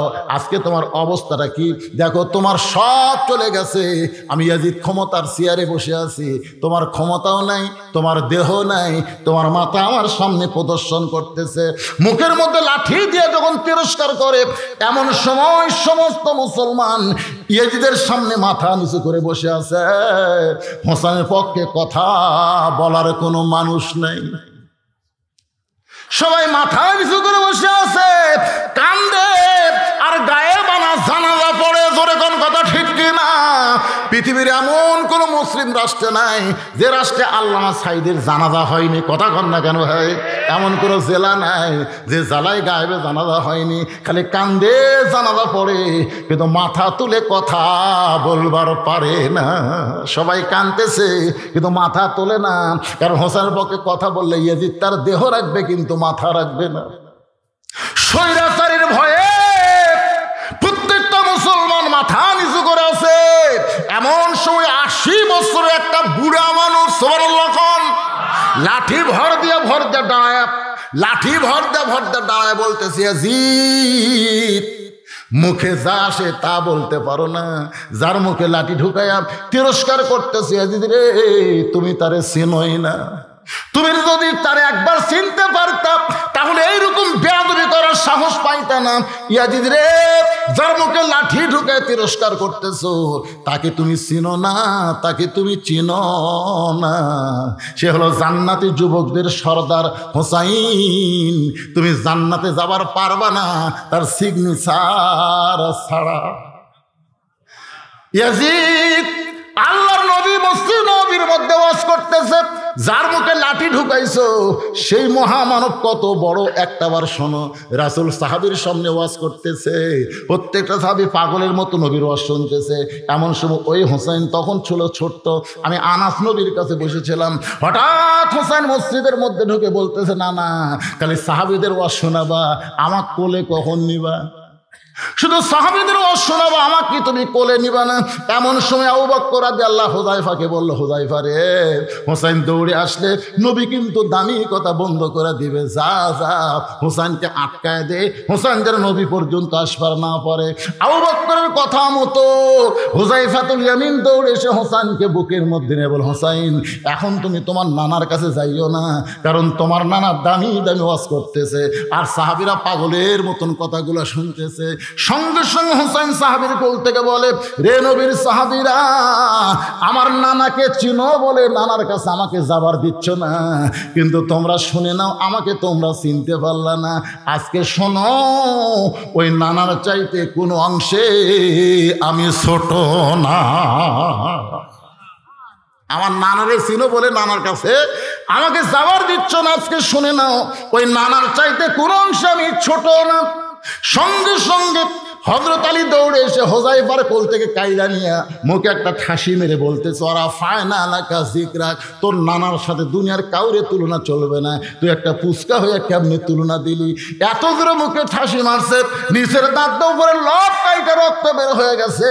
কিছুক্ষণ পরে হযরত আলী যখন মুখ থেকে হাতটা টান দেয়, হোসেন বলে, নানার সাহাবীরা রে শোনো, আগে বলছি নানার চাইতে আমি ছোট না, এখন বাবার কোল থেকে বলতেছি ওই নানার চাইতে আমি অনেক বড়। যেই কইছে নানার চাইতে অনেক বড়, ওমর ফারুক বলে, আলী রে, আমার নবীর শানে বেয়াদবি করবে, আমি ওমর কিন্তু সহ্য করতে পারবো না। এই কথা শোনার পরে হযরত আলী যখন হোসেনকে নিয়ে যাবার চাই, সঙ্গে সঙ্গে নবী ওয়াজ বন্ধ করে দাঁড়িয়ে বললেন, আমার কলিজার টুকরাকে আমার কাছ থেকে আলাদা করিস না। যেই বলেছে কলিজার টুকরাকে আলাদা করিস না, সঙ্গে সঙ্গে হযরত আলী হোসেনকে ছাইড়া দেয়। হোসেন রক্তমাখা মুখ না দৌড়ে এসে আমার কপালে একটা চুমা খায়। নবী তাকায় দেখে গোটা মুখ রক্তে পরিপূর্ণ হয়ে গেছে। রাসূল বলে, হোসেন রে, এই কথাগুলো যদি আমার একা বলতি ভাই, আমি কিছুই বলতাম না, কিন্তু এতগুলো সাহাবীর সামনে কথাগুলো বলছিস, এরা মনে বড় কষ্ট পাইছে। তুই কেমন করে বললি হোসাইন আমার চাইতে তুই অনেক বড়? হোসেন বলে, না না, আমি বুঝবার পারছি তুমিও মন খারাপ করেছো, তবে শুনে নাও, তোমার নাতি হোসাইন হিসাব ছাড়া কোনো কথাই বলে না, হিসাব ছাড়া দুনিয়াতে কোনো কাজ করে না। ধরে কেন সুবহানাল্লাহ। এই দুনিয়াতে যারা হিসাব করে কথা বলে, হিসাব করে কাজ করে, আখিরাতের আদালতে তাদের হিসাব দেওয়া লাগবে না, আল্লাহ তাদেরকে বিনা হিসাবে জান্নাত দিয়ে দিবে। ওমর ফারুক, হোসাইন কোন হিসাবে তুমি নানার চাইতে বড়? ওমরের দিকে তাকায় হোসেন বলে, নানু ভাই, আমার আর তোমার মধ্যে কথা হয়, কিন্তু ওমর এত পেশাল পড়ে কেন? রাসূল বলে, ওমর রে, তুমি একটু বসে যাও বাবা, আমি হোসেনের মুখে হিসাবটা শুনতে চাই। হোসেন বলে, 1 নম্বর হিসাব হলো নানা, তোমার বাবা আর আমার বাবা। বলো তো বাবা, বলো তো নানা, এই দুইজনের মধ্যে কার বাবা বড়? সঙ্গে সঙ্গে নবী চুপ করে বলতেছে, এমন প্রশ্ন পৃথিবীতে কেউ আমারে করবে আমি নবী কোনোদিন কল্পনা করি নাই। আজকে শুনে নাও রে সাহাবী, আমার বাবা আব্দুল্লাহর চাইতে হোসেনের বাবা আল্লাহর কাছে কোটি কোটি গুণ বড়। আমার আব্দুল্লাহ জান্নাত পাবে কি পাবে না এইটা আমি নবী বলতে পারবো না, কিন্তু হোসেনের বাবা শুধু জান্নাত পাবে না, এই দুনিয়াতে 4 নম্বর ব্যক্তি হল হোসেনের বাবা আলী। আমার বাবা আব্দুল্লাহর চাইতে হোসেন বাবা আলী আল্লাহর কাছে কোটি কোটি গুণ বড়। হোসেন বলে, না না, আমার 2 নম্বর হিসাব হলো তোমার মা আর আমার মা। বলো তো নানা, বলো এই 2 জনের মধ্যে কার মা বড়? রাসূল কান্দার, হোসেন রে, আমার মা আমিনা জান্নাত পাবে কি পাবে না এই গ্যারান্টি আমি নবী দিবার পারবো না, কিন্তু হোসেনের মা ফাতেমা শুধু জান্নাত পাবে না, এই দুনিয়া থেকে আল্লাহ রাসূল বলেছেন আমার ফাতেমাকে আল্লাহ জান্নাতি নারীদের নেত্রী বানায়া দিবে। নবী যেই বলছে ফাতেমা জান্নাতি নারীদের নেত্রী, খাদিজার মনটা বড় খারাপ হয়ে গেছে যে আমি মা হইয়া জান্নাতি নারীদের নেত্রী হবার পারলাম না, আর আমার মেয়েকে রাসূল ঘোষণা করে দিলেন। খাদিজা বলে, নবী গো, ফাতেমার নাম বাদ দিয়া ওই জায়গায় কি আমার নাম ঢুকান যায় না? রাসূল বলে, খাদিজা, আমি নবী ঘোষণাকারী, দেনেওয়ালা হলো আমার আল্লাহ। খাদিজা বলে, হুজুর, কোন আমলের কারণে আমারে বাদ দিয়া আমার ফাতেমাকে আল্লাহ খাতুনে জান্নাত জান্নাতের নারীদের নেত্রী ডিগ্রি দিল? রাসূল বলে, খাদিজা, শুধু পর্দা নিশি হওয়ার কারণে আল্লাহ ফাতেমাকে এই ডিগ্রি দান করেছে। হোসেন বলে, না না, আমার 3 নম্বর হিসাব হলো তোমার নানা আর আমার নানা। বলো তো নানা, এই 2 জনের মধ্যে কার নানা বড়? ওমর ফারুক দৌড়ে এসে হোসেনকে কোলের মধ্যে নিয়ে বলো, হোসাইন, তোমার নানার নানা ওয়াহাব জুহরিকে দুনিয়ার কেউ চিনে না, আর হোসেনের নানাকে স্বয়ং আল্লাহ করেছেন ঘোষণা, ওয়া ইন্নাকা লাআলা খুলুকিন আযীম। সঙ্গে সঙ্গে নবী হোসেনকে বুকের উপরে নিয়ে বলে, রে নবীর সাহাবীরা, হোসেন আমার চাইতে অনেক বড়। ইয়াজিদ রে, তুই মূর্খ সেদিন ছিলি না, তোর বাবা ছিল, তুই সেদিন ছিলি না, যদি থাকতে তাহলে চিনবার পারতি, মুখের মধ্যে লাঠি ঢুকাবার পারতি না। আনাস বলে, ইয়াজিদ রে, ক্ষমতার অহংকারে ভালো মানুষকে হত্যা করে তুমি বলতেছ আমি কি হয়ে গেছি? কিছুই হও নাই, একদিন তুমিও শেষ হয়ে যাবে। হোসেন কিয়ামত পর্যন্ত থাকবে, তোমার নাম গন্ধ দুনিয়াতে থাকবে না। একজন সাহাবীর গর্দোয়াতে ইয়াজিদ কিন্তু মাত্র 5 বছর ক্ষমতার মধ্যে ছিল। 5 বছর পরে ইয়াজিদ ক্ষমতা হারা হলো। ক্ষমতা হারা হয়ে এমন হেরে গেল, একটা হিন্দুর বাচ্চার নামও এখন ইয়াজিদ আর রাখে না। আমার এলাকার আকাশ চন্দ্র ওর বেটা কামারি দিয়ে কয়, হুজুর মামা করে কয়, মা একটু দোয়া করেন। আমি বেটার নাম ইয়াজিদ থো, আমার কাছ থেকে কারে না কয়, মামা হিন্দু হওয়ার পরই তাই বলে অভিশপ্ত নাম থমো। গোটা পৃথিবী খোঁজে দেখেন, বাংলাদেশ তন্ন তন্ন করে খোঁজেন, ইয়াজিদ নামের কাউকে পাবেন না। পাবেন কিন্তু হোসাইন কথা কোনো আলোচনা নাই। আজকেও যারা ভালো মানুষকে হত্যা করতেছ, তোমাদের নামও মানুষ ঘৃণা করে উচ্চারণ করবে, সন্তানের নাম কোনোদিন রাখবে না। জোরে কথা কয়, কথা বল না কেন? ইন্না লিল্লাহি, মার দিয়ে দিলাম। গতকাল আগামীকাল চিন্তা করবেন, ইস্তেগফার পড়েন। মামা খুব কষ্ট করে বসে আছে, আবার চাইছিল মনে হয় নাকি? কথাই দিছি থাকা নেবে আস্তাগফিরুল্লাহ বলেন আস্তাগফিরুল্লাহ রব্বি মিন কুল্লি জামবি ওয়া তুবু ইলাই লা হাওলা ওয়ালা কুওয়াতা ইল্লা বিল্লাহিল আলিয়্যিল আযীম আল্লাহুম্মা আমিন আল্লাহুম্মা আনতাস সালাম ওয়া মিনকাস সালাম তাবারাকতা ইয়া যাল জালালি ওয়াল ইকরাম আয় আল্লাহ তাআলা সেই মাগরিবের নামাজের পর থেকে রাত্রি 12টা পর্যন্ত তোমার পাগল বান্দা বান্দিরা আরামের বাড়ি ঘুমকে বাদ দিয়া কোরআন হাদিসের মহব্বত কলিজার মধ্যে নিয়া এই জান্নাতের বাগানে বসে বসে কোরআন হাদিসের আলোচনা শোনার শেষে আমি গুনাহগারের সঙ্গে রহমতের দরজায় ফকির হয়ে দোকানা হাত তুলেছে।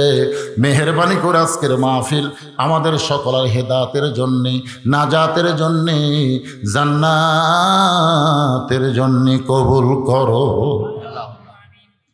এই মাহফিলের শুরু থেকে শেষ পর্যন্ত যত আলোচনা হয়েছে আল্লাহ এর মধ্যে যদি ত্রুটি হয় ভুল হয় মাফ করে দিও। এর হাদিয়া মঞ্জুর করো। সোনার মদিনায় নবী পাকের রওজা মুবারকে কবুল করো। तमाम अंबिया करम असहाबे करम ताबिन करम तबा ताबिन करम तमाम पृथिवीर माटिर निचे এই দাড়কি পাড়া গোরস্থানে যত মুর্দা শুয়ে আছে আল্লাহ সকলে আরওয়াহ ফরে হাদিয়া কবুল করো। আল্লাহ আমরা যারা হাত তুলেছি আমাদের মধ্যে জনম দুঃখনী মা, ছোট্ট একটা শব্দ মা, দুনিয়াতে জীবিত থাকলে বোঝা যায় না। মা যখন মারা যায় চারিদিকে তাকায় দেখবা সবাই আছে কিন্তু আপন কেউ নাই। মায়ের মতন আপন কেহ নাই রে দুনিয়ায়, মা জননী নাই রে জাহান। 25 ডিসেম্বর আমার মা দুনিয়া থেকে বিদায় নেওয়ার পরে আমি আসলেই দেখলাম মা জননী নাই রে যাহার, এ দুনিয়ায় তাহার কেহ নাই। মায়ের মতন আপন কেহ নাই রে দুনিয়ায়। আল্লাহ যাদের মা কবরে গেছে আল্লাহ মেহেরবানি করে মায়ের কবর জান্নাতের টুকরা বানিয়ে দাও। বাবার বাড়ি ঘর সবই আছে, আমরা যারা বাবা হারা ইতিম হয়ে দোকানা হাত তুলেছি আল্লাহ মেহেরবানি করে বাবার কবরকে জান্নাতের টুকরা বানিয়ে দাও। আমাদের দাদা দাদি নানা নানি শ্বশুর শাশুড় আত্মীয় স্বজন যাদের কবরে গেছে আল্লাহ কবরবাসীদের মাফ করে দাও। আল্লাহ কারো সন্তান কবরে গেছে, কারো বিবি কবরের ঘরে চলে গেছে আল্লাহ আল্লাহ মেহেরবানি করে সব কবরবাসীদের আল্লাহ তুমি মাফ করে দাও। আল্লাহ ডালকি বলা মসজিদকে কিয়ামত পর্যন্ত কবুল করে না। আল্লাহ মসজিদ কমিটির সম্মানিত সভাপতি অসুস্থ, কয়েকদিন আগে তার বিবি দুনিয়া থেকে বিদায় হয়ে গেছে। আল্লাহ গো তুমি সবই পারো, আল্লাহ তাকে পুরাপুরি সুস্থতা দান করে তার বিবির কবরটাকে জান্নাতের টুকরা বানিয়ে দাও। আল্লাহ মসজিদ কমিটির সেক্রেটারি কেশিয়ার সদস্য 52 জন সদস্য মসজিদের আল্লাহ সকলকেই তুমি 5 ওয়াক্ত নামাজি হিসাবে কবুল করে নাও। মসজিদের উন্নয়ন তখন হবে যারা মসজিদের সদস্য এরা 5 ওয়াক্ত নামাজ আদায় করবে। আল্লাহ গো মসজিদের খতিব, মসজিদের ইমাম, মসজিদের মুয়াজ্জিন, মসজিদের দায়িত্বে যারা আছে আল্লাহ সকলকে তুমি জান্নাতি কবুল করে নাও। আজকের মাহফিলের সম্মানিত সভাপতি আমার মামাকে আল্লাহ তুমি কবুল করে নাও। আল্লাহ সমস্ত বিপদ আপদ মুসিবত থেকে আল্লাহ তাকে তুমি হেফাজত করো। আল্লাহ আজকের মাহফিলের বর্ণ অতিথি আল্লাহ আমার বাম পাশে বসে আছে আমিন আমিন করতেছে। মাবুদ গো বিশিষ্ট ব্যবসায়ী সমাজসেবক আল্লাহ তার ব্যবসার মধ্যে বরকত দিও, বেশি বেশি করে যেন আল্লাহর ঘরে দান করতে পারে এমন ইমানি শক্তি দান করো। মাদ্রাসা পরিচালনা করে এতিমদেরকে খাবার দেয় আল্লাহ তুমি রহমত বরকতের ভান্ডার খুলে দিও। আজকের মাহফিলের সম্মানিত প্রধান অতিথি আসতে পারে নাই আল্লাহ, বিশেষ অতিথির মধ্যে যারা এসেছে আল্লাহ কে কোন নিয়তে হাত তুলে আমিন আমিন করে সকলকে আল্লাহ তুমি কবুল করে নাও। আমার মা বোনেরা পর্দার অন্তরে বসে বসে ওয়াজ শুনছে আবিদা সালিহা, পর্দা নিশি কবুল করে মা ফাতেমার চরিত্র দান করে দাও। বাংলাদেশকে রহম কর আল্লাহ, বিদেশির করাল গ্রাস থেকে আমাদের বাংলাদেশকে হেফাজত কর আল্লাহ। আল্লাহ বাংলাদেশের মধ্যে বিপদ আপদ মুসিবতে যারা আছে আল্লাহ সকলের প্রতি তুমি খাস রহমত নাজিল করো আল্লাহ। আল্লাহ আমি অসুস্থ, আমার মতো যারা অসুস্থ অবস্থায় হাত তুলেছে সুস্থতার নিয়ামত দান করে দাও আল্লাহ। পরিশেষে আবার দোয়া করি তোমার ঘরকে মহব্বত করে নগদে বাকিতে যারা দান করেছে করবে আল্লাহ সকলের দানগুলোকে জান্নাতের বিনিময়ে কবুল করে নাও। একটা মিনিট সবাই একটু চিন্তা করেন, কত মানুষের জানাজার নামাজ আমরা পড়েছি, এই দুই হাত দিয়া কত কবরে আমরা মাটি দিয়েছি। একদিন আমরা সবাই মরে যাও।